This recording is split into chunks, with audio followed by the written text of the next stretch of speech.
Life is short, whether you live to be 80 or whether you live to be 40 or somewhere in between. In the total scheme of things, we call this universe, life is short. You got to learn. I know people who will let early morning traffic congestion on the way to work ruin their whole day. With all the real problems in the world, that's a little bit silly, don't you think? Have a new attitude out there. You get bogged down in morning traffic, look at the man in the car next to you, give him a smile, and point at his wheel. He'll pull over and you can go right on through. Oh, man. Something I've seen all my life just got on my nerves some days ago. You ever be going down a two-lane highway, you come upon a truck in front of you. And on that truck, there'll be a sign that says, wide load. First of all, why is the sign even there? If you was going down the highway and you come upon a wide load, wouldn't you just mentally say to yourself, well, doggone, there goes a wide load. But no, they always put a sign back there. Could be a law, I don't know. But you look closer and they're hauling a house. Listen to me, there's a 3-bedroom home going down the highway. Have you ever said to yourself, and I bet you have because I can tell that me and you think alike. Have you ever said to yourself, who are these people? Why can't they be like the rest of us? When you and I get ready to move, we get in the car, we drive around, we look for another house. What come over these nerds, huh? Had to be living at a place 10 or 12 years, sitting around the dinner table on a Sunday afternoon, staring out the window. They decided they were just sick of the view. Well, heck, honey, I'll tell you what let's do. Let's just load this sucker up. Imagine going to visit a friend, and not only is he not home, but his house is gone.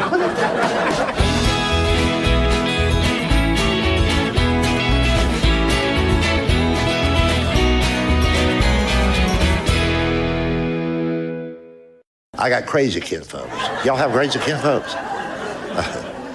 I mean, we love them, but, you know, I got one now. Had lunch with him 3 days ago. He's bragging, always bragging about something. He's bragging about a brand new 6-quart crock pot. And he don't have it yet because he's got it on layaway. And he tells me, he acts like it's the greatest thing in the world. He asked me, he said, do you have a crock pot? I said, no, I don't have a crock pot.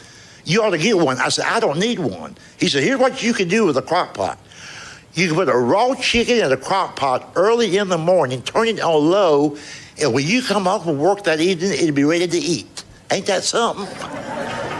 And I said, that's good, but you don't work. Like you're home all day, you know. The reason he's home all the time is because he's never had a full-time job, because I don't think he knows how to fill out a job application. Where it says nearest relative, he'll put 12 miles. In case of emergency call, he write in like 911. Just crazy, crazy people. But it's good to be here. By the way, I got here about an hour ago, and I saw some of y'all outside. They had food here today, but outside the studio. It was wonderful, wonderful food. As you can tell, I love food. I tried every diet that don't work. A diet that I hated the most. A few years ago, they had this diet called the Stillman water diet. The Stillman water diet. You had to drink 18 glasses of water every 24 hours. I lost 2 pounds in one day. My bladder fell out. But I love good food. Have you noticed that young people today don't know how to eat real good? Young folks, they get politically correct on what they eat. I work and travel with other comedians. Some of these guys, bless their heart, these are weird guys. I mean, they're 25, 30 years old. We always stay at the same hotel. They'll call my hotel room and they'll go, we going out running. You want to go?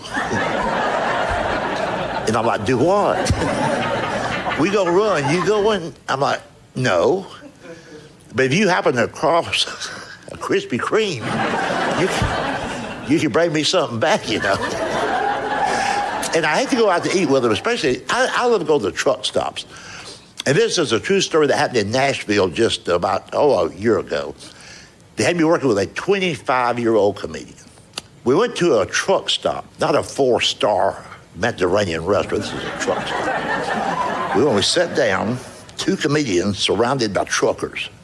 Waitress comes over, big woman, not a lot of teeth.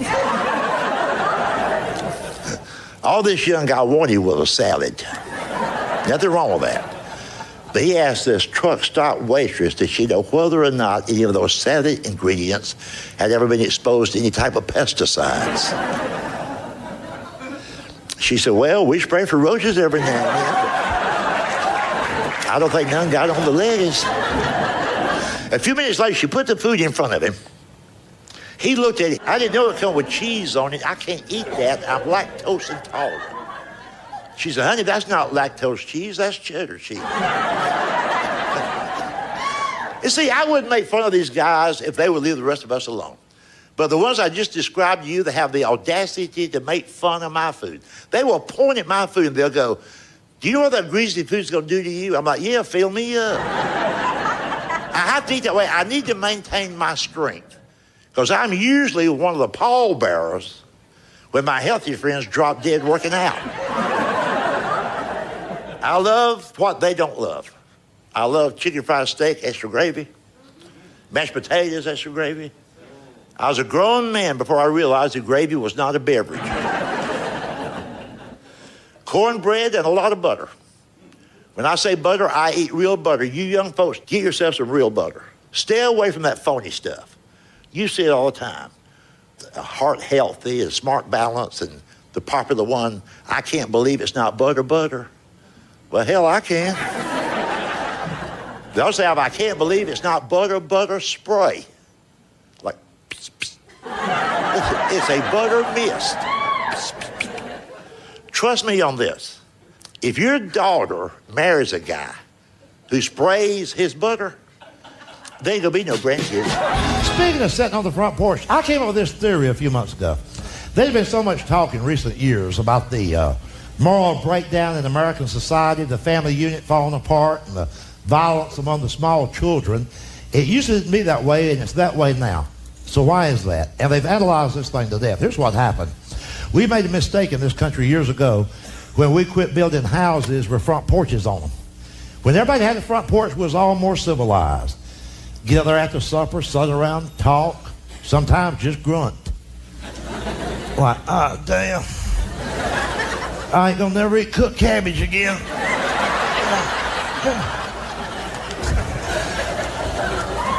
And remember how you used to wave? Everybody that drove by, you go.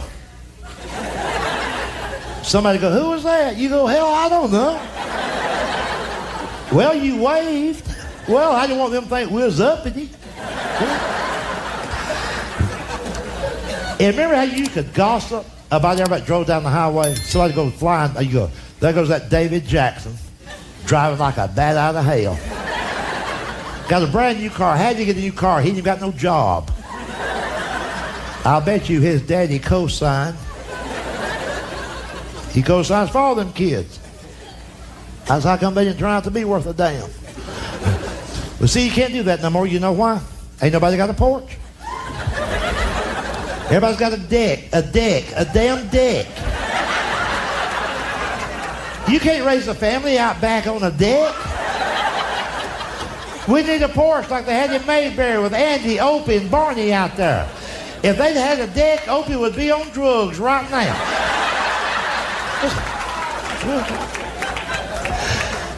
And look at this thing. Look at this thing about neighborhood crime. We're all paralyzed by neighborhood crime. There's no neighborhood crime when I was little. You know why? Everybody's out on that porch. If the American people are so brave this day, here's how we conquer neighborhood crime. We all join the Neighborhood Watch program. Put that little plaque in our subdivision. This neighborhood part of Neighborhood Watch. Damn. Man, that's going to scare them off, ain't it? Some mass murderer head in your subdivision, see that plaque? Damn, they got a plaque!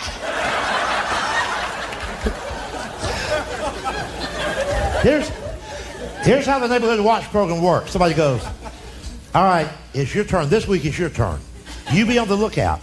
If you see anybody strange in the subdivision, you get on the phone. You call everybody else. We'll be out back on the deck. You call us. Now, here's why there's no neighborhood crime when I was little.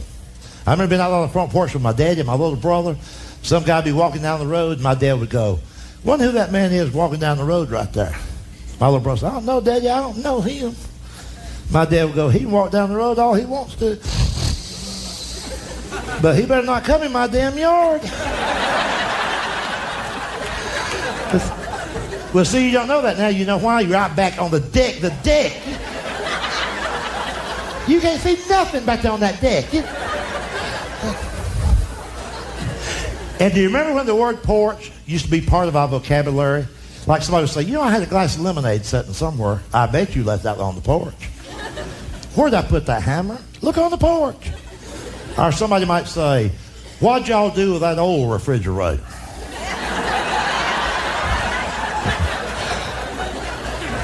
We just sat on the front porch. Powerball is $29 million. I've got 100 tickets. And a gut feeling that I'm going to win the money. And here's how you'll know if I do. You'll never see my fat ass again.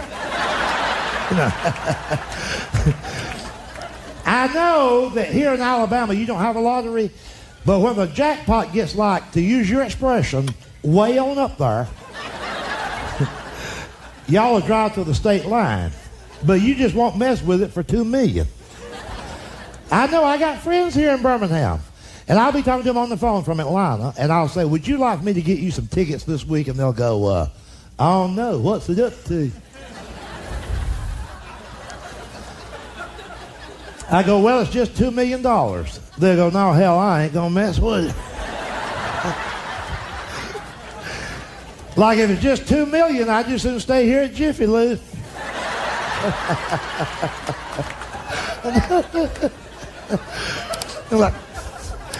And you know what? You know people like this too. You know when you talk about winning the lottery, I think people are just embarrassed to admit that they would quit their job. People say this about winning the lottery and working, they'll go, "Oh, I don't think I'd quit working altogether."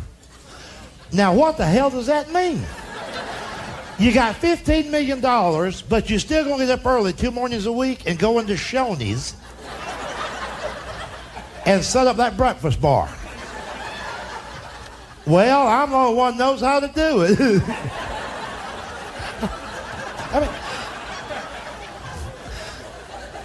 see, people ask me all the time. They say, "Now, James, I know you joke around a lot, but seriously, with the kind of job you've got, if you won that lottery, would you really quit working?" I go, "In a heartbeat." They go, "Well, what would you do? What would you do?" I said, "I sit on my front porch naked and wave at cars." See, if you've got $15 million, you can sit on your front porch naked. A family of 4 can drive by in a station wagon, and a little kid will point up there and go, "Look, Mama, that man's naked." She said, "I know, honey, but he's got $15 million. They just call that eccentric, you know. But I'll tell you this. On those rare occasions when the jackpot gets to $15 million, and in the Georgia Lotto, it's only happened 3 times in 3 years, but when it's $15 million, everybody I know has got a handful of tickets. And it's late Saturday evening, they're all sitting out on the front porch, and they start fantasizing and talking among themselves about what they're going to do with the money if they win. You ought to hear my kin people talk. I've got some dumb-ass cousins. Oh, he'll go, "What would I do?" "Hell, I'll tell you what I'd do.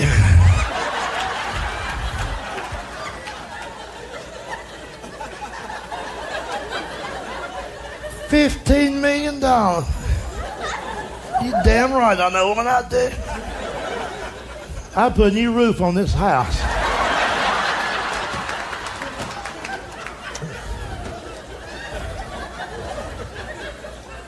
I'd go down to that lottery office on Monday, get somebody to take me down there. My car's broke. Get my check.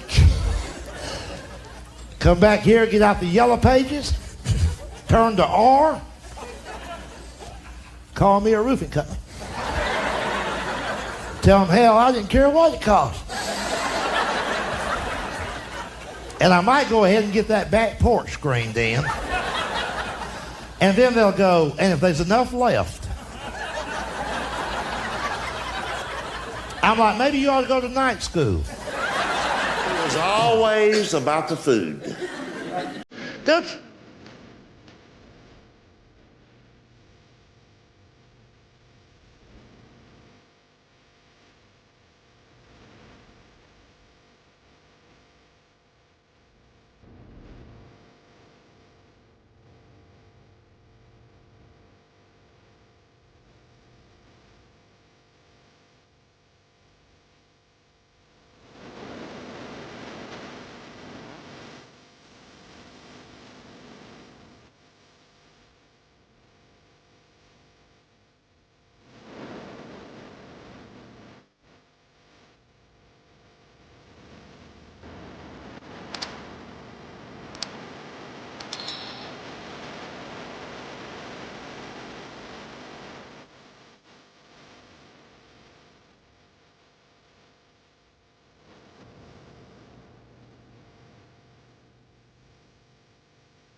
Bye.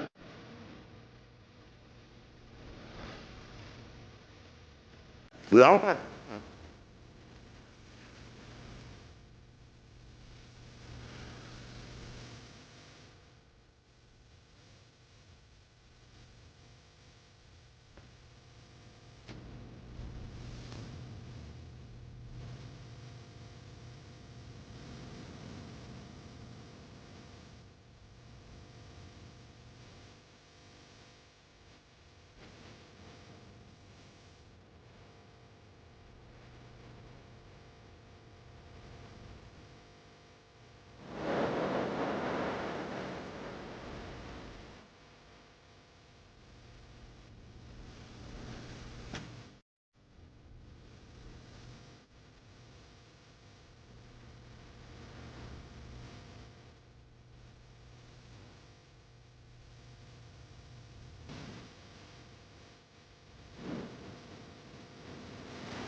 Huh?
Next thing you hear somebody going, who mustard?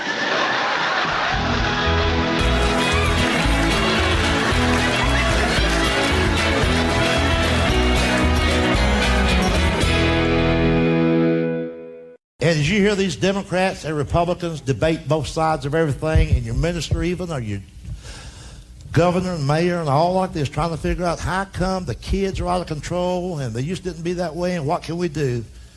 Here's what happened. I'm going to act it out for you. Let's go back to a time when I was 13, or you, even as young as you are. Say I was 13. And I get up in the morning, walking down the kitchen area, my father, we were sitting at the breakfast table, my fat-ass father, in his boxer shorts. He'd be burping or belching. There'd be so much cigar smoke in there you couldn't see, it's like fog. There's so much cigar smoke. On my father's breakfast plate in front of him would be a small fried pig. Pork, damn it, pork, fried pork. That's what's wrong with this country now. We've got a whole generation of Americans who have never heard the expression, sop it up. So then you have that greasy breakfast, a lot of bread, white bread. You hear me? Damn white bread. Manly white bread. White bread. None of that modern day, all natural, multi-grain, dark brown, looks like a wad of dog bread. No. He had white bread and butter, real damn butter. His daddy ate butter, his granddaddy ate butter, and by God, he ate butter. None of this, I can't believe it's not butter.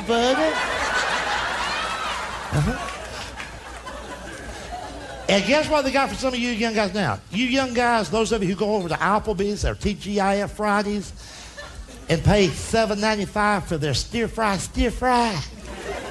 You know what stir fry is? Cauliflower, carrots, and broccoli. Same shit my daddy used to give to the hogs. They steam it in olive oil, charge you $8 damn. Not only are you a wuss, you're a dumbass. Guess what they got for you guys now?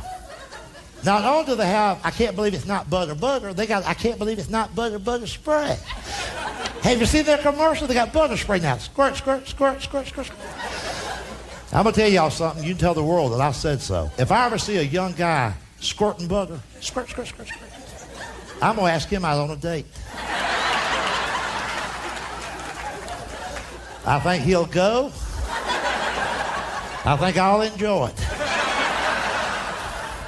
Eat like a woman, act like a woman. And my daddy would be eating a jar of jelly, a whole jar of jelly. None of this modern day $7 a pint, all natural fruit spread. My daddy had sugary, teeth rotting damn jelly. 49 cents a gallon. But anyway, here's the point. When he would catch a glimpse of me out of the corner of his eye, coming out of the bedroom, my daddy would start talking to me without even looking up from the plate. He said, boy, don't you even look in the kitchen because you're not going to eat this morning. You should have got your butt out of bed when your mother started calling you an hour ago. Now, why don't you grab those school books and get out by the highway and wait on the bus? Because if you miss school one more time, you ain't going to live to be 13.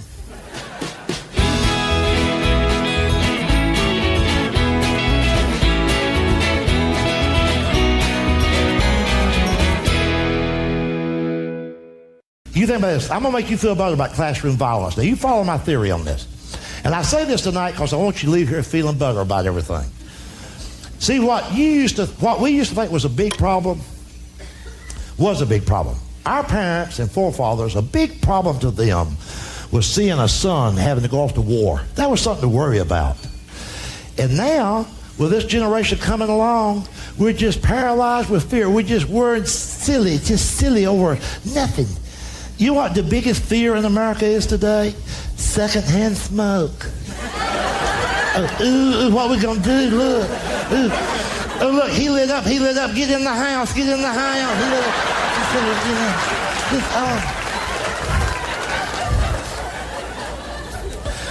Now, I've been all over the country, and I know that there's more good people out there than bad? I know there is, because I've been all over the place. It's just we think everything's out of control because we don't want to take responsibility no more. Like this classroom violence. Now you figure this out. This is going to make you feel good, because I don't think there's no problem to that at all. The first schoolhouse was built in 1621, a year after the Pilgrims landed. Now let's think about this. For the next 370 years, think about that. 370 consecutive years, there was no such thing as a small child taking a weapon into the classroom. It's a brand new thing in society. You know why? If I was 12 years old, or you, if I was 12 years old and had a handgun, you know what my daddy would have done with it? Shoved it up my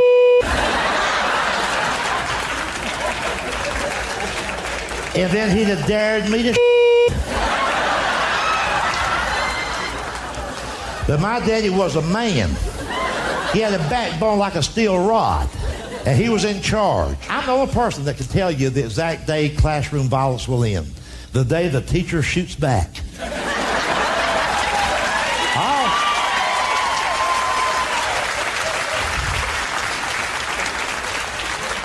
All we need to do is open fire on these rugrats just one time. And from that day forward, every parent in America will suddenly have time to search the kid's bedroom. They'll search his dresser drawer. And before he leaves for school, they'll search him. And they'll say, you better not have no damn gun. That teacher will kill your ass.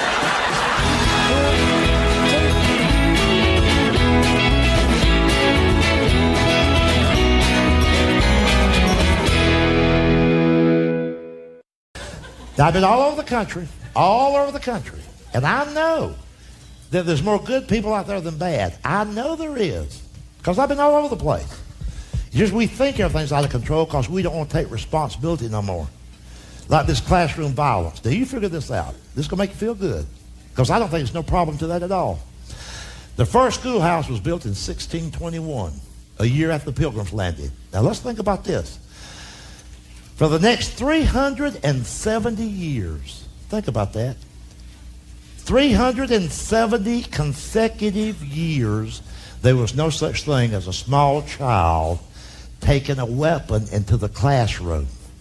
It's a brand new thing in society. You know why? If I was 12 years old, or you, if I was 12 years old and had a handgun, you know what my daddy would have done with it? Shoved it up my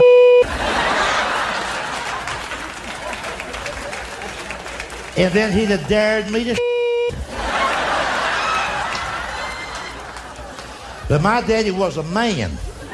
He had a backbone like a steel rod, and he was in charge. You know what ruined us? This gender equity sensitivity BS. You know, you can't spank your kid, that's abuse. We'll have a family meeting. Let's have a family meeting. Yank, yank. You know? Nobody likes to hear me say this because it's so true. I'm the only person that can tell you the exact day classroom violence will end. The day the teacher shoots back.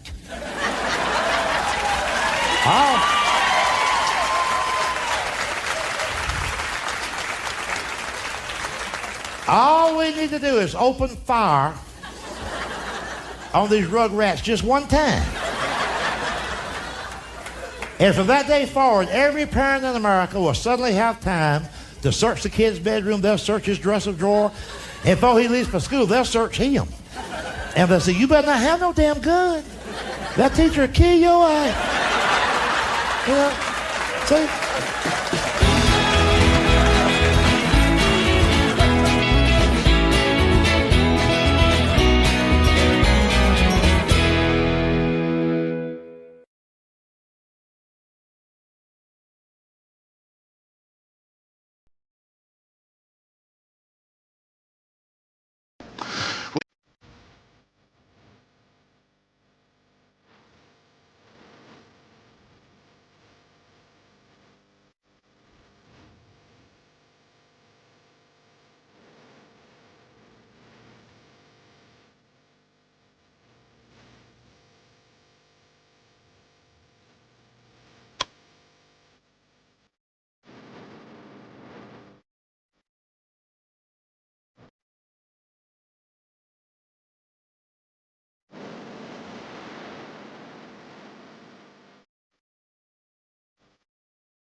Got one in the bathroom so we can piss and talk.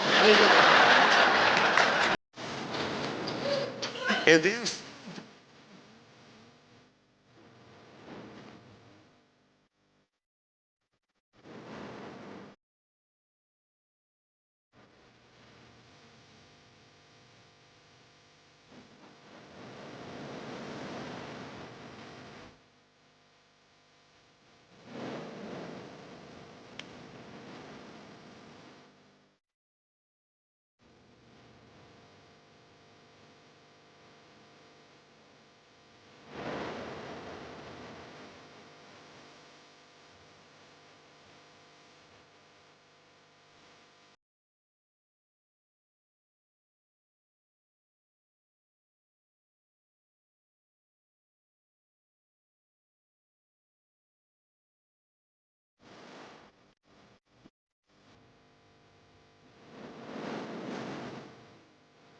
But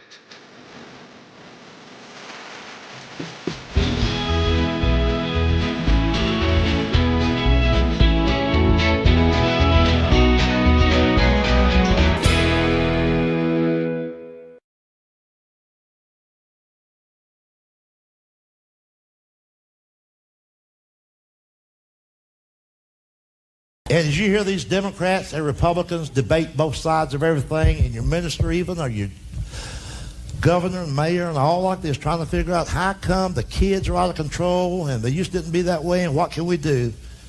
Here's what happened. I'm going to act it out for you. Let's go back to a time when I was 13. Or you, even as young as you are. Say I was 13. And I get up in the morning, walking down in the kitchen area. My father, we were sitting at the breakfast table. My fat-ass father, in his boxer shorts. He'd be burping or belching. There'd be so much cigar smoke in there you couldn't see. It's just like fog. There's so much cigar smoke. On my father's breakfast plate in front of him would be a small fried pig. Pork, damn it, pork, fried pork. That's what's wrong with this country now. We've got a whole generation of Americans who have never heard the expression, sop it up. So then you have that greasy breakfast, a lot of bread, white bread. You hear me? Damn white bread. Manly white bread. White bread. None of that modern day, all natural, multigrain, dark brown, looks like a wad of dog bread. No. He had white bread and butter, real damn butter. His daddy ate butter, his granddaddy ate butter, and by God, he ate butter. None of this, I can't believe it's not butter.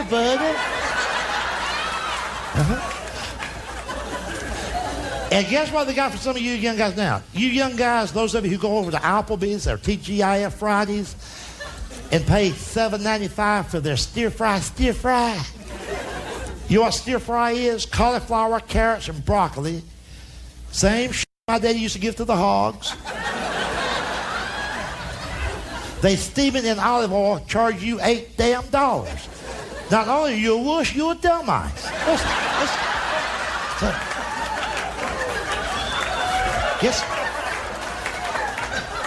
Guess what they got for you guys now? Not only do they have, I can't believe it's not butter, they got, I can't believe it's not butter spray. Have you seen their commercial? They got butter spray now. Squirt. I'm going to tell y'all something. You can tell the world that I said so. If I ever see a young guy squirting butter, squirt, I'm going to ask him out on a date. I think he'll go. I think I'll enjoy it. Eat like a woman, act like a woman. And my daddy would be eating a jar of jelly, a whole jar of jelly. None of this modern day $7 a pint, all natural fruit spread. My daddy had sugary, teeth rotting damn jelly. 49 cents a gallon. But anyway, here's the point. When he would catch a glimpse of me out of the corner of his eye, coming out of the bedroom, my daddy would start talking to me without even looking up from the plate. He said, boy, don't you even look in the kitchen because you're not going to eat this morning. You should have got your butt out of bed when your mother started calling you an hour ago. Now, once you grab those school books and get out by the highway and wait on the bus. Because if you miss school one more time, you ain't going to live to be 13.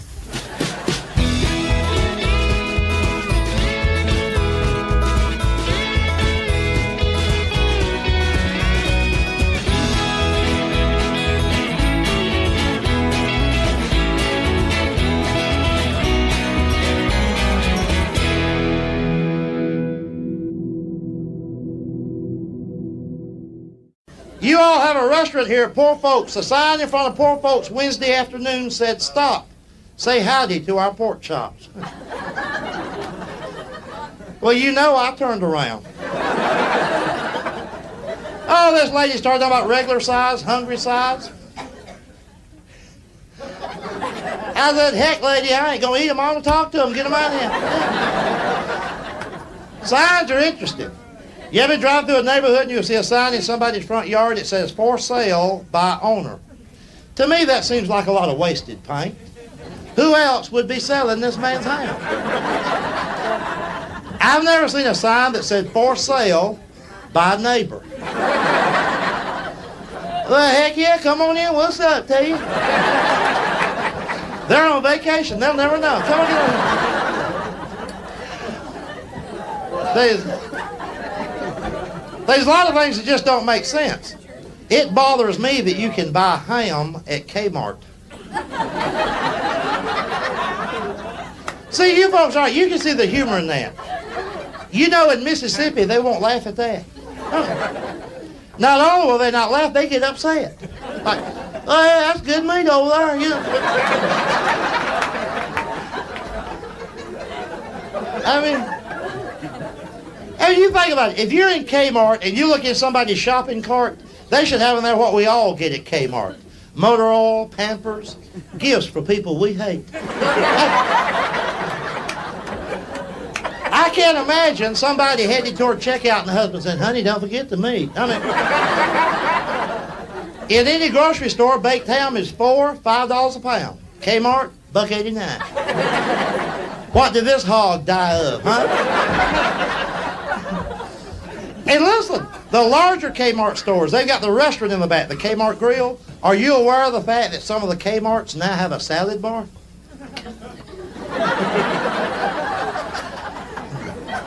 Oh, don't that make your skin crawl? That's like Amoco announcing they have homemade biscuits.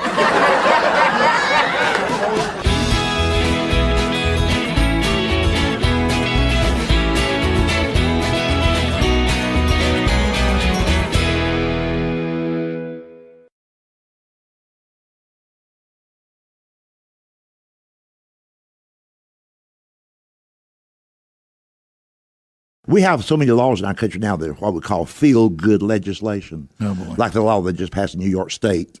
I think it takes effect in January, where by law now, McDonald's is required by law to put a piece of fruit or vegetable in the Happy Meal. That's the law. Well, you know, we're talking about that nationwide. Here we go. But really, it's by law. That's because you have all these. We have a generation of people now that don't know really how to be parents. Right. Like if they want some people want the McDonald's to quit advertising the Happy Meal so much. And here's what I've said: when I have the privilege, Secretariat is off and running. well, no, I just saying when I have the privilege, Right. to speak to or entertain any of these brain dead soccer moms. Right. Here's what I'll tell them. The fast food industry didn't start yesterday. Right. It was started in the 1930s by the White Castle and the Crystal Corporation, and then followed a few years later in the early 50s with McDonald's and so on. So fast food's always been around. When we were growing up, and most people who listen to us now, when we were growing up, me and my little brother, we saw a zillion things advertised on television we wanted. Now listen up, soccer moms. Oh, boy. Here's what my mama said to us. No. Right. Sometimes she would spell it out. I said no, N-O. Could Could you see your mama or your daddy saying, every time my little boy sees that commercial, he wants one of them, I'm going to write my congressman?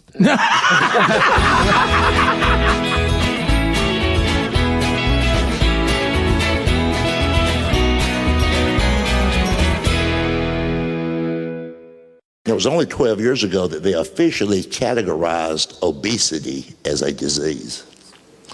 It's official. Obesity is a disease. Fat people can't help it. It's just like polio. Maybe someday they'll find a cure. Nobody in this room really believes that obesity is a disease. I mean, come on. Where do you folks think I caught this?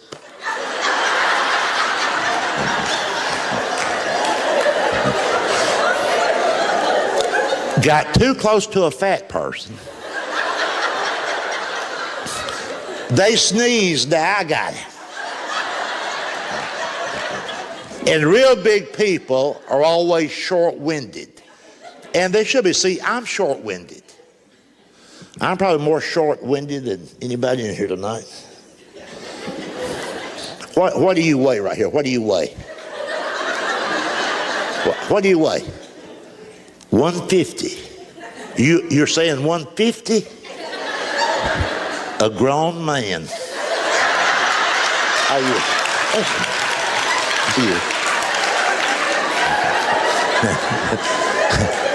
Are you sick? You know that.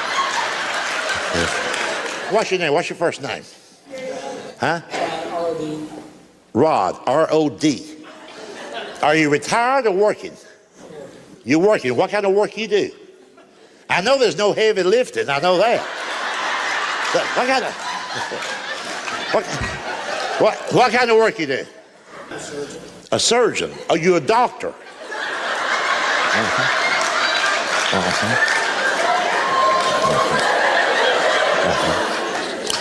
Well, I bet here's a good line you can use with your fat patients.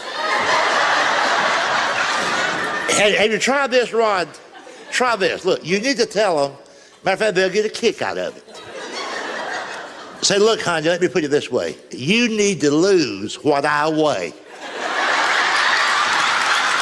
And see what I'm saying? That might. And look, and don't misunderstand that. If you listen carefully, I never make fun of anyone for being overweight. That's part of my heritage. My whole family can carry their own shade with them.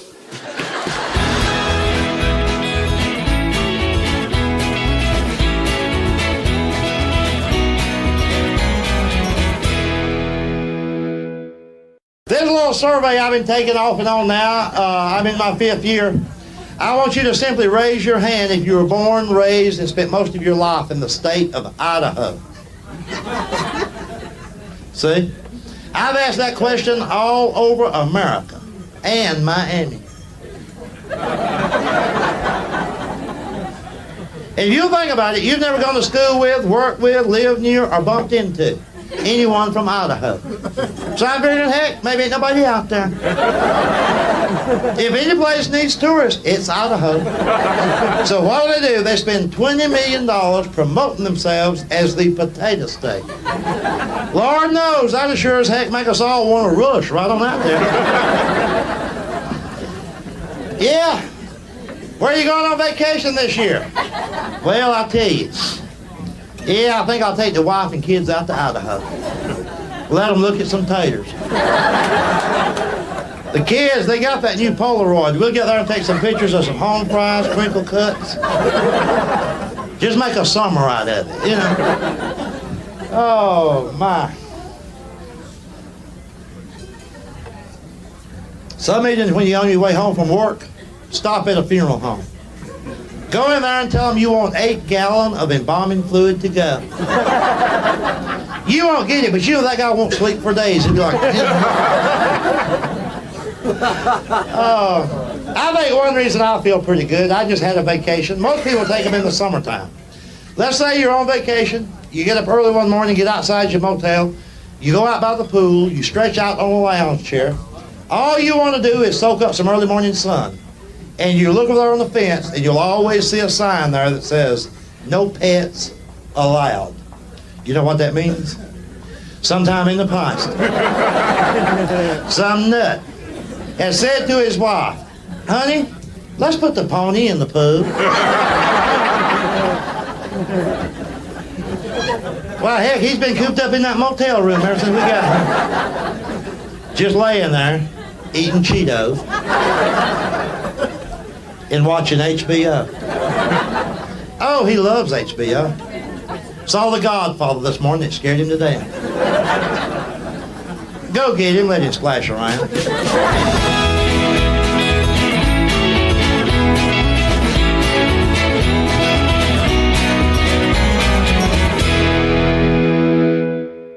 Now, some of y'all may know already, I've had this lifelong fear of air travel. I don't mind flying, say, once a year, just to catch up on my drinking and my praying.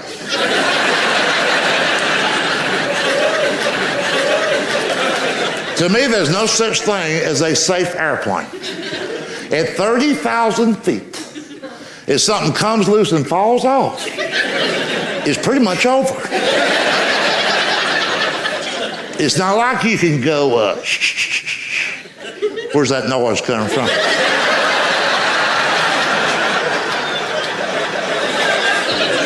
I'm going to pull off up here and see what that is.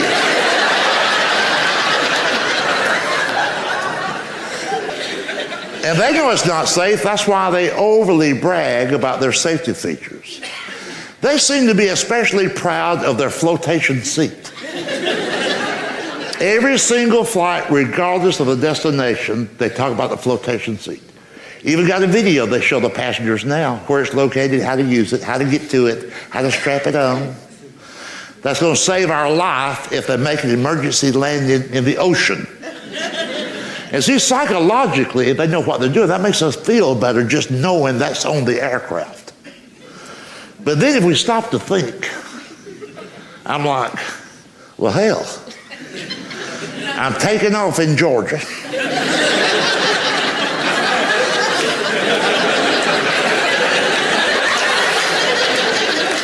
We're going to be landing in California.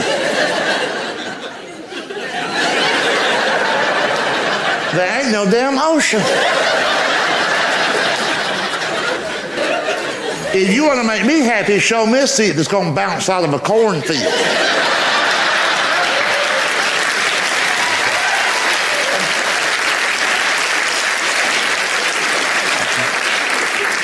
And look what's been in the news in recent years. Drunk pilots. Drunk pilots. Damn. Who's going to pull them over?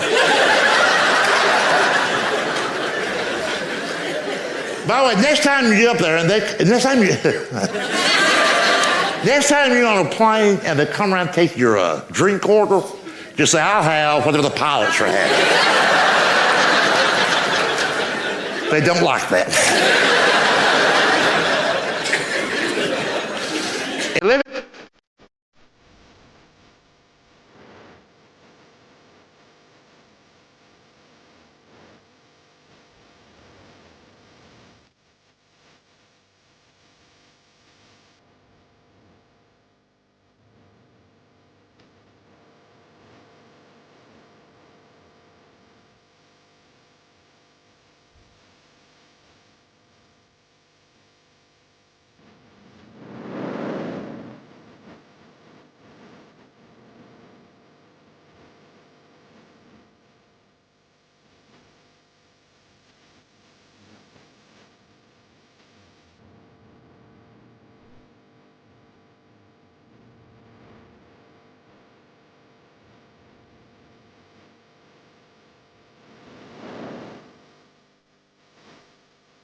can be serious for a moment.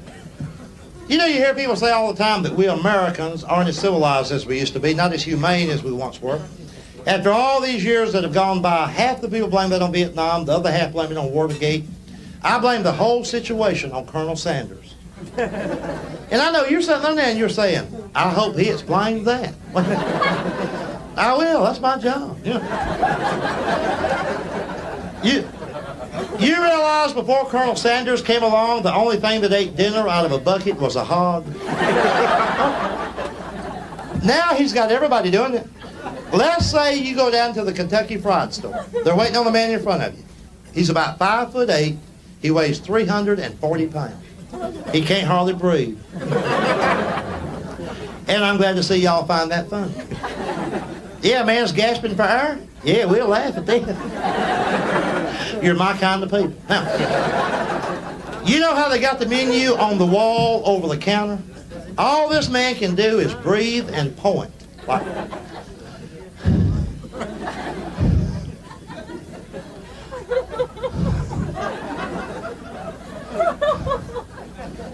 and the girl says, can I help you?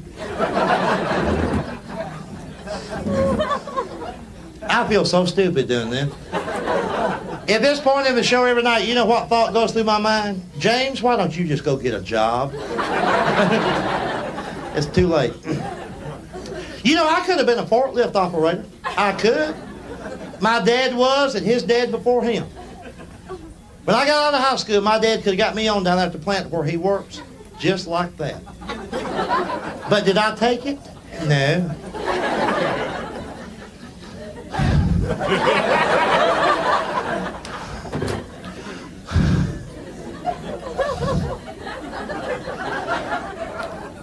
I want a bucket of chicken. And then the girl says something ridiculous like, how do you want that cooked?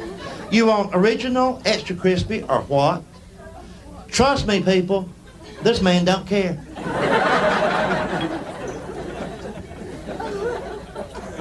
She could spit in there, he don't care. Give him a live chicken, he'll kill it. She's talking to a human being that's about to eat a bucket of food.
Hell, they just wait on it.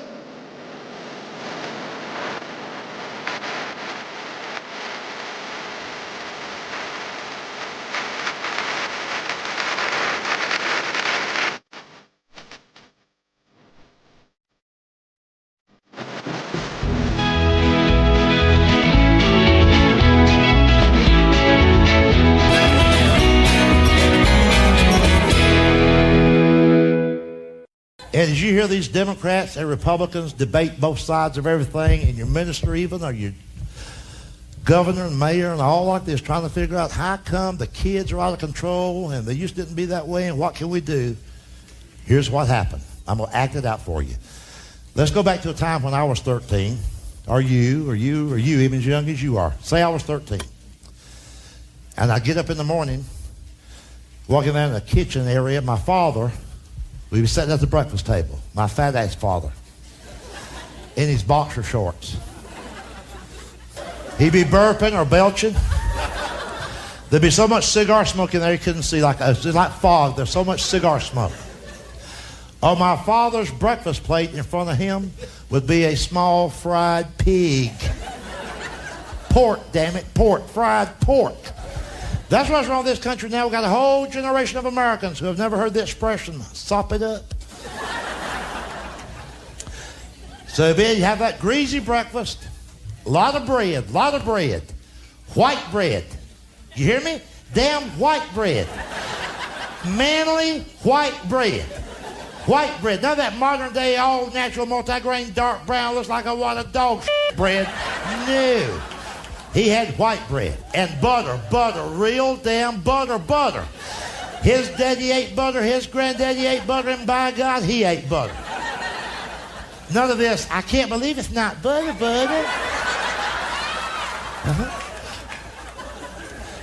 And guess what they got for some of you young guys now? You young guys, those of you who go over to Applebee's or TGIF Fridays and pay $7.95 for their stir fry. You know what stir fry is? Cauliflower, carrots, and broccoli. Same shit my daddy used to give to the hogs. They steam it in olive oil, charge you $8 damn. Not only are you a wuss, you're a dumbass.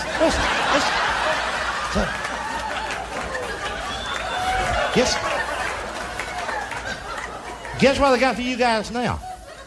Not only do they have, I can't believe it's not butter, they got, I can't believe it's not butter spray. Have you seen their commercial? They got butter spray now. Squirt. I'm going to tell y'all something. You can tell the world that I said so. If I ever see a young guy squirting butter, squirt, I'm going to ask him out on a date. I think he'll go. I think I'll enjoy it. Eat like a woman, act like a woman.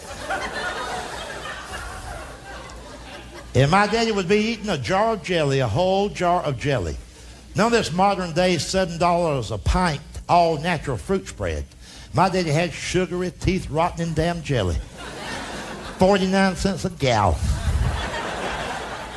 But anyway, here's the point. When he would catch a glimpse of me out of the corner of his eye, coming out of the bedroom, my daddy would start talking to me without even looking up from the plate. He said, boy, don't you even look in the kitchen because you're not going to eat this morning. You should have got your butt out of bed when your mother started calling you an hour ago.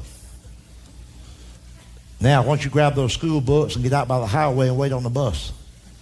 Because if you miss school one more time, you ain't going to live to be 13. I believed him. My eyes went to school, unarmed.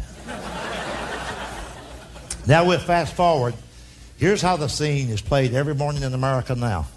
Young kid gets up, walks into the kitchen. There stands his dad, a modern dad, sensitive male. His dad is standing there in his ponytail and earring. Not only is there no boxer shorts, there's not even any Fruit of the Looms anymore. The young guys now, they wear not much more than a thong. It's like a little thong. It's little panties, little satin panties. Just like, oh, different colors, green, gold, yellow. There's no opening. That's what's really wrong with America. The whole country now squats to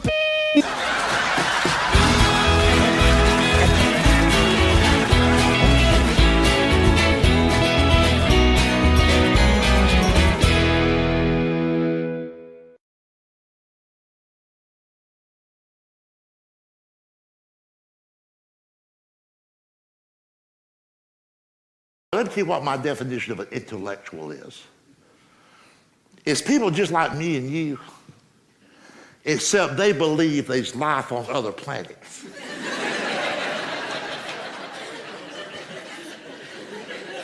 Even if they don't believe it, they act like they do. See, people with common sense like you and I, we know there's no life on other planets. It's just us. If there was life on other planets, we'd have sent them some foreign aid by now.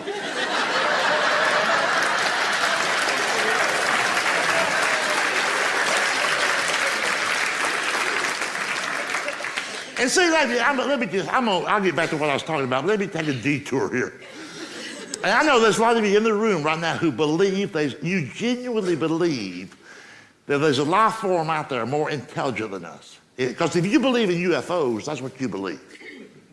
Because a lot of people believe in that we've been visited by UFOs. They hang around for a day or two and go back.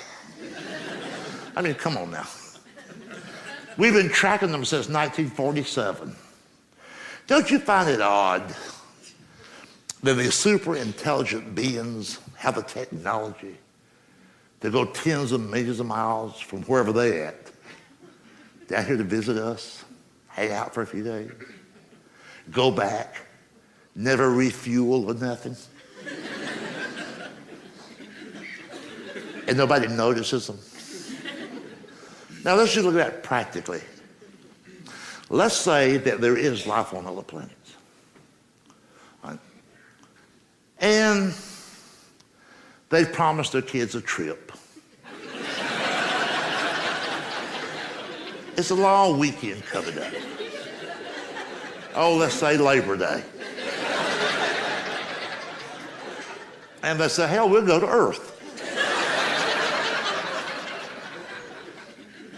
And they're out in the driveway loading up the spaceship with the stuff they'll need.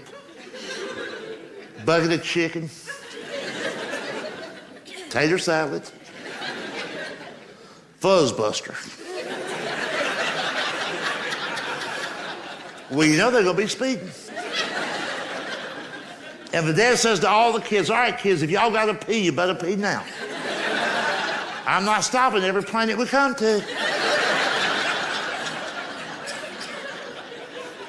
And they take off and they come all this way. Don't you think just once, since 1947, just once, wouldn't they have landed maybe in Orlando, seen Disney World or something? Times Square, the Grand Canyon, but no. They always land next to a hog pen in Arkansas.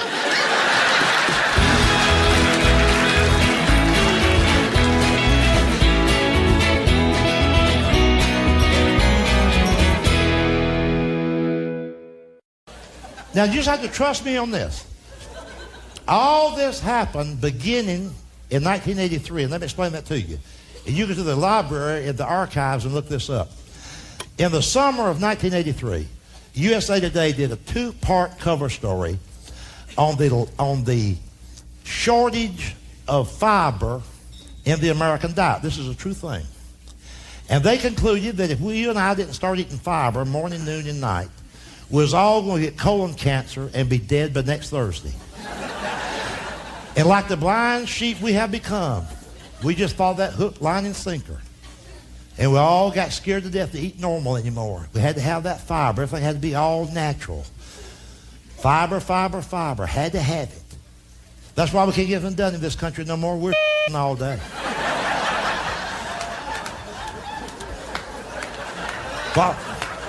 While we're on the crapper, the Japanese are building cars. In Japan, they just shit once a week. That's where they got that word bonsai. And we got scared of the food. Here's how scared we got. Started that whining about the law, whine about the law, whine.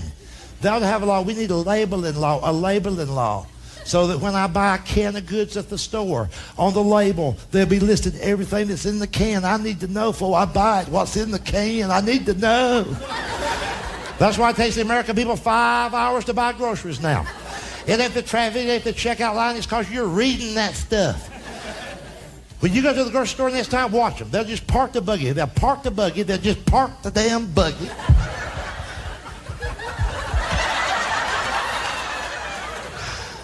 Speaking of fiber.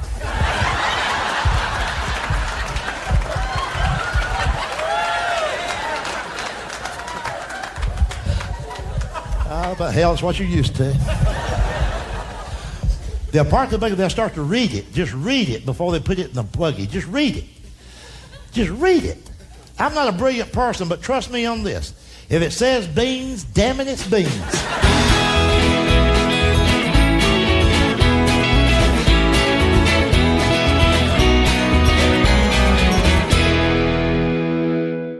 There has been so much talk in recent years about all this bad shape the country's in, the violence and this, and the kids out of control, and it's just out of control. It's just, oh, Lord, what we're going to do. Well, see, I'm one of those people that don't think that's a big problem. When the American people used to eat food and had eating habits the way our parents and grandparents did, our ancestors did, we were not a weak, sniveling population. In recent years, we've become a nation of pissers, moaners, and whiners. Everybody's a wuss. Everybody's sensitive, just sensitive. That's why the kids are out of control. As long as we ate greasy, fried food, a lot of grease, we was in good shape. When we switched to rotisserie, the country took a dive. There's no men left in America anymore. When we cut off the grease flow to our brain, the backbone shrunk. We got men, grown American men, going out to lunch now, walking up to the counter and saying to the guy behind the counter, "Is that rotisserie?" I believe I can have a small piece if it's rotisserie. I can't eat the skin. Is it skinless? Ah, damn. We got men, grown American men, whose idea of breakfast now is a banana and a muffin. A muffin, God help us, they're eating muffin. And you wonder why the country's out of control? Ain't nobody in charge. You know this, rotisserie was only available in fast food chicken places in this country just 6, 8, 9 years ago. You know that. But it's not a new food item. They've been eating rotisserie in France for 200 years. But France is a wuss nation. That's why we always have to fight their damn wars for them.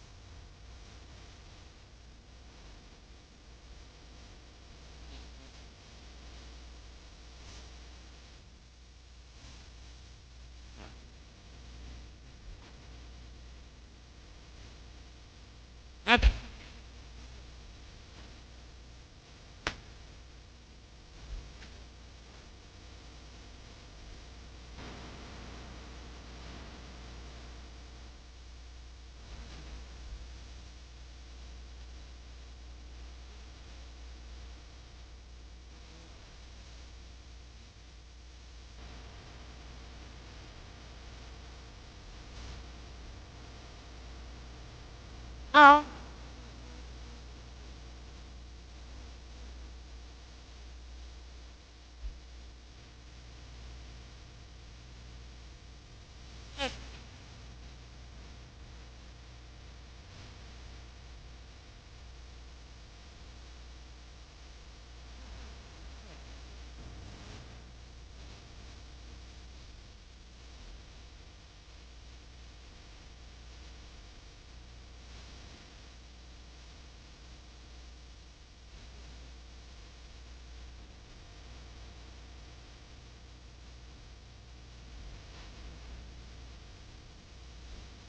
Stupid.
I tell you what, you pay close attention and see if this right here for most of you out there tonight, see if this don't bring back some precious, fond childhood memories to you about your mother and that covered dish.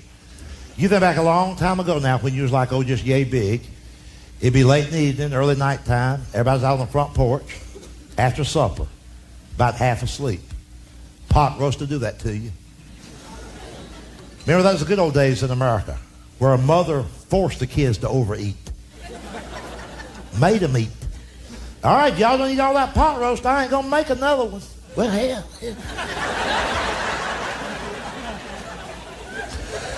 Do you remember this?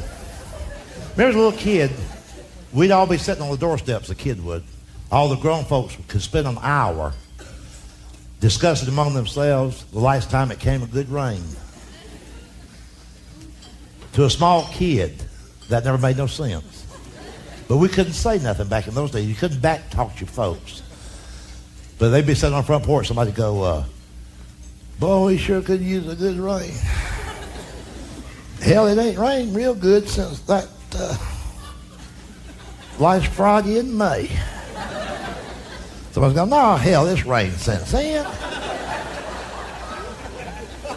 No, I'll tell you how I know. They're Friday before Memorial Day. Memorial Day is last Monday in May. Friday before that, my car broke down on I-20. Had to walk 3 miles to the payphone. I got soaked. Last damn Friday in May. So I said, no, I'll tell you what. It rained the second Saturday in June. Reason you don't know, you was in jail that weekend.